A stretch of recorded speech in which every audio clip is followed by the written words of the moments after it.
Итак, как вы уже поняли, сегодня речь пойдет о Венеции. И что же мы знаем о Венеции? Например, я знал то, что это город в Италии, то, что он находится на воде и курсируют там какие-то гондолы. Но после того, как я туда попал, знания мои приумножились. И сегодня обо всем об этом я расскажу вам.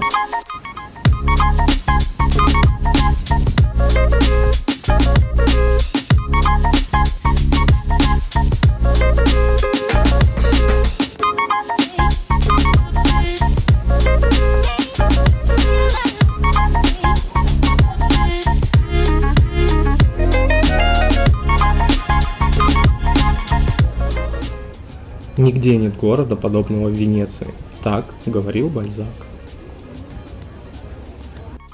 Все мы, конечно, знаем, что Венеция – это группа островов, но мало кто знает, что они рукотворные. Почему именно так все сложилось? Просто как-то давно племя венетов бежали от вестготов и нашли свое убежище на группе островов. Они своими руками забивали огромные дубовые колья в болото, и уже на этом фундаменте строилась она, современная Венеция.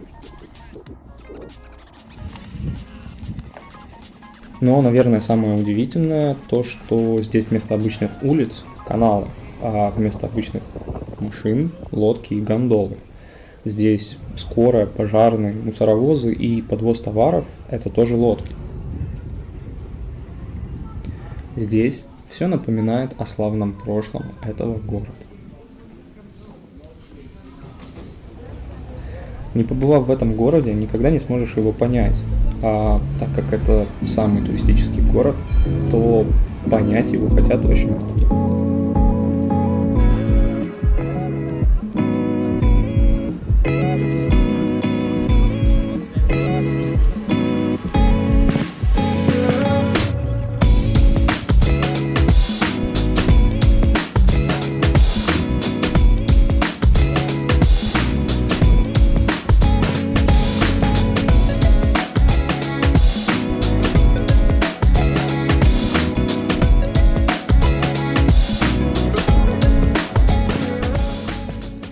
Республика Венеция. Почему же именно республика?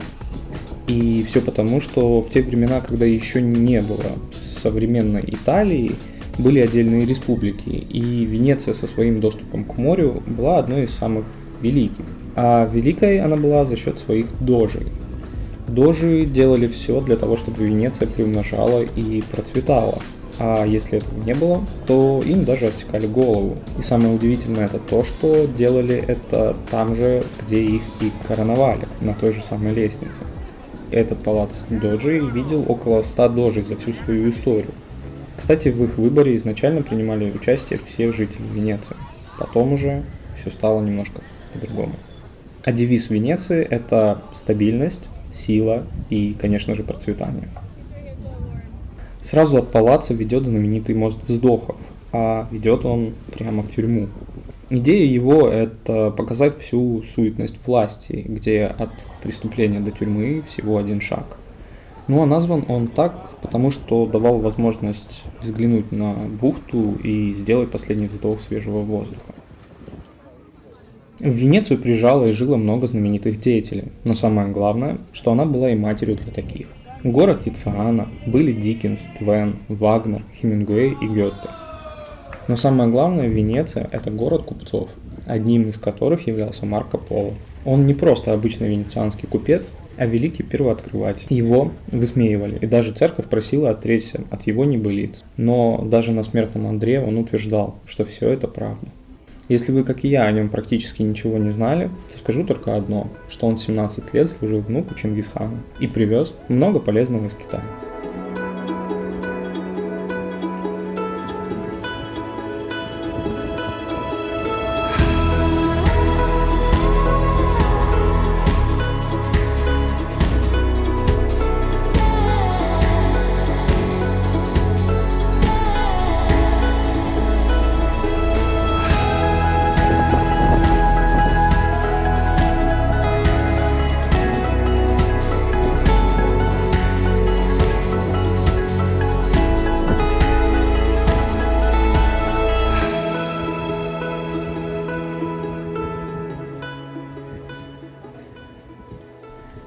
Также Венеция знаменита своими карнавалами и масками. Они уже были известны в 15 веке, а изготовление масок превратилось в искусство.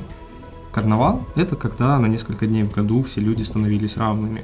Говорили, что даже монашки надевали маски и бегали к своим любовникам. И это в средние века, когда религия была не просто словом, а за любой поступок ты мог остаться без ничего или вообще быть сожженным. Площадь Святого Марка – центр Венеции, башня 9 века, а украшена она была в 16 веке. И символ Венеции – лев, его здесь можно встретить на каждом углу, и тысячи изображений львов по всему городу.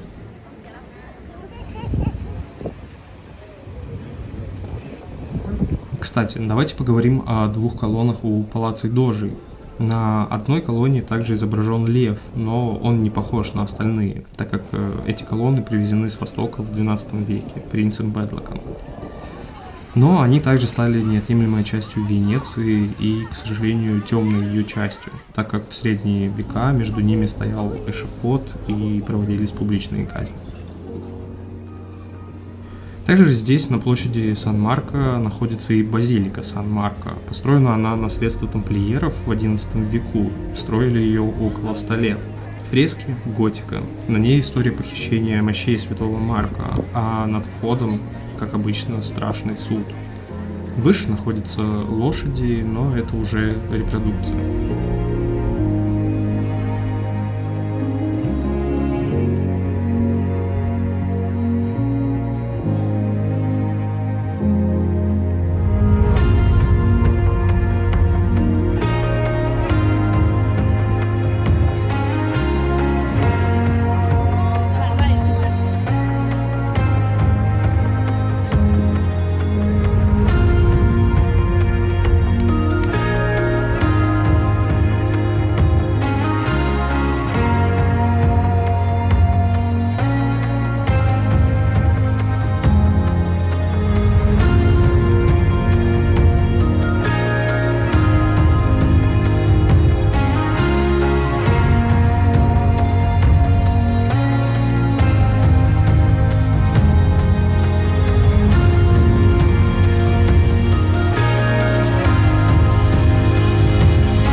Также внимание привлекают венецианские часы.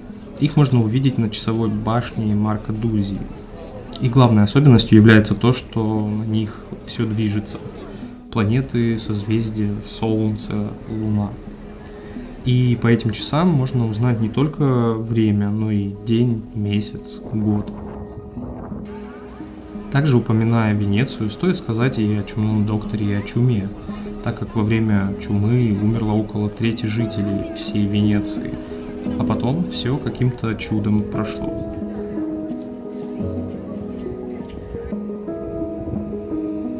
В Венеции окна закрыты ставнями, а стены пропитаны историей.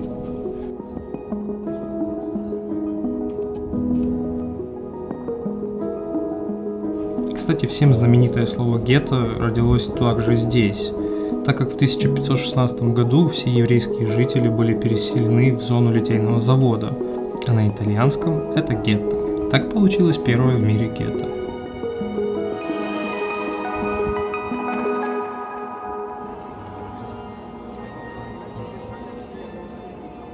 Взволнованно бьются сердца под небом Венеции.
— это любовь, но не до конца.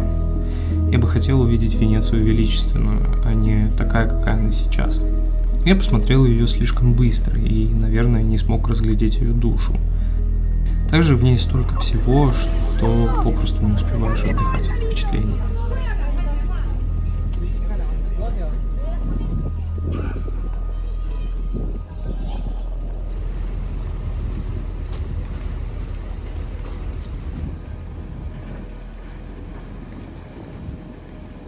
Спасибо за внимание. Надеюсь, все было интересно.